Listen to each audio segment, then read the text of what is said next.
Hey guys, and welcome to a special devlog video, in this case for the Reactive Dynamic Water Asset from Marble Masters.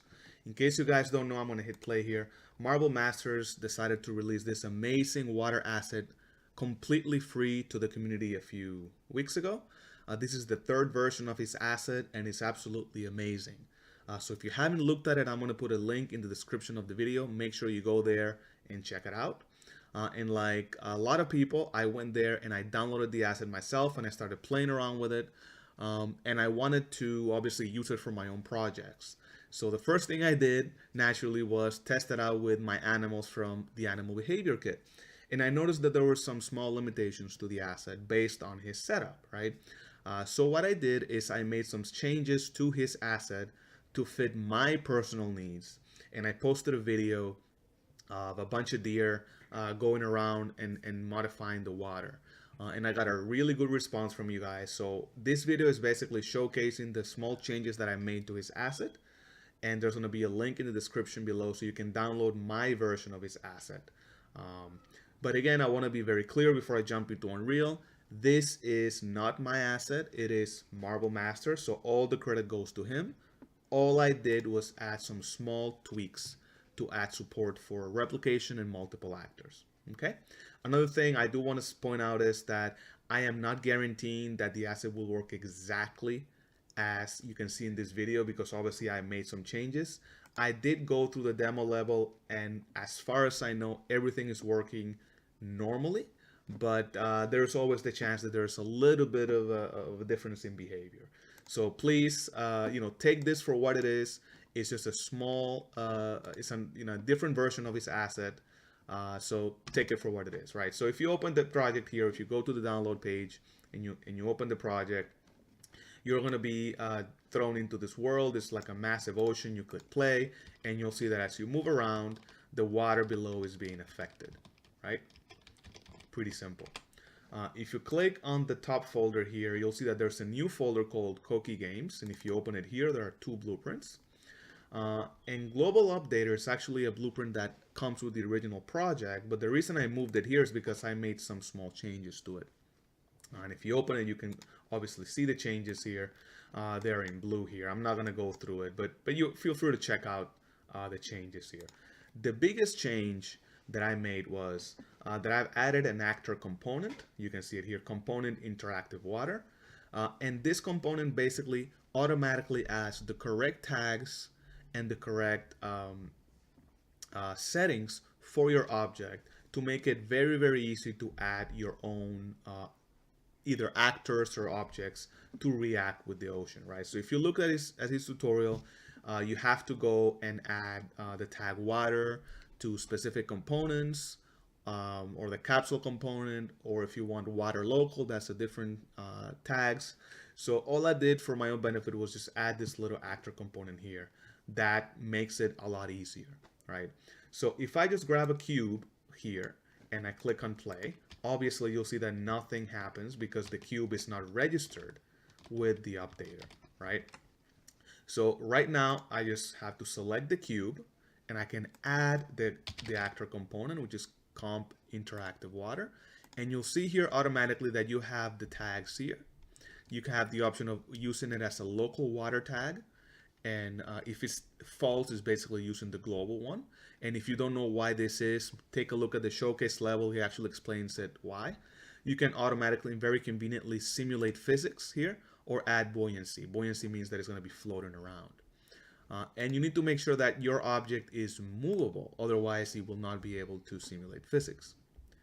And that's it, right? You hit play. And now you can see that I am moving around this cube that I just added to the scene and it's reacting to the water as you would have expected. No need to add your tags, no need to do anything else. That's pretty much it, right? I can duplicate this cube, and instead of doing that, I want to flatten it.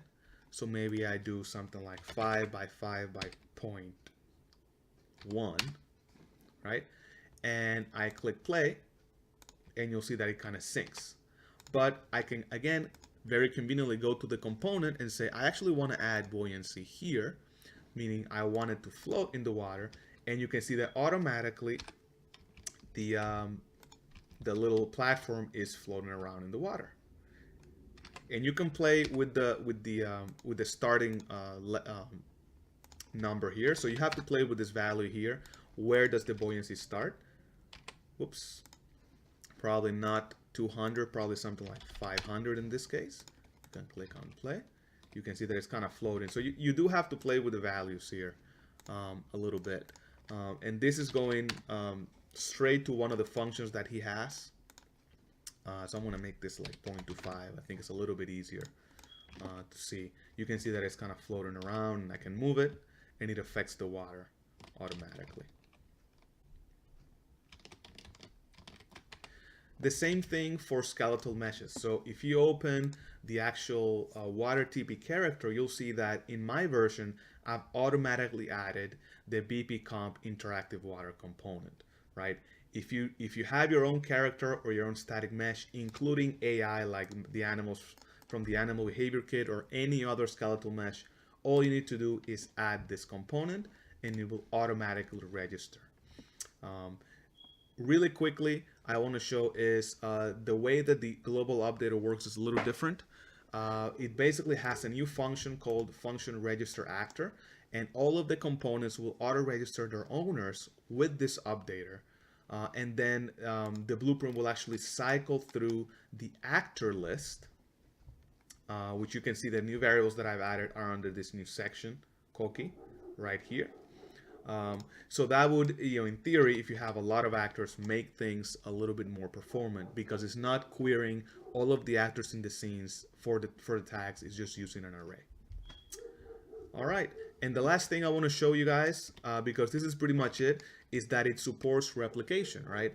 Which means that you can now use it in multiplayer. So if I change this to 2 players, for example, and I hit on the new pie window, you can see on the right hand side, I'm going to switch here. You can see on the left hand side how my client, which is the right hand side, this is the replicated one, is actually now moving around the scene and is affecting the water in both the client and the server. And that means that now with the small changes that I made is any AI, like all of my animals, can now all affect the water at the same time. Really cool. That was one of the key limitations that I wanted to improve on. So that's pretty much it, guys. Obviously, if you have the animal behavior kit, one of my projects, all you would have to do is go to the base animal class and you would add this component, and that is pretty much it. It should then work out of the box. All right, guys. Let me know if you have any questions. Again, thank you so much to Marble Masters for giving us such an amazing asset. If you find any bugs or anything else, do let me know. But I think this is as far as I'm going to take it for now. So thank you guys so much for watching, and I'll talk to you in the next video.